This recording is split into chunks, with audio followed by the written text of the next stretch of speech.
ده ميكس لحوم فطير اهو، تمام. وهكلمكم على تفاصيله، بس ده وش البيتزا اللي دلوقتي بقى منتشر جدا عند مطاعم المحلات الفطير.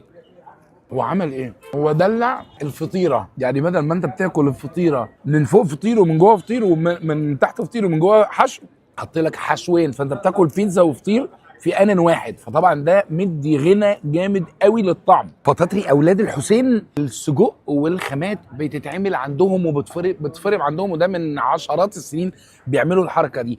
طعم السجق شخصيا طعم سجق بلدي، كانك في كبابجي، كانك في جنب يعني الف هنا. طيب يا ولاد الذين عاملين ويسكي ميه سلطه، مفيش سلطه اصلا،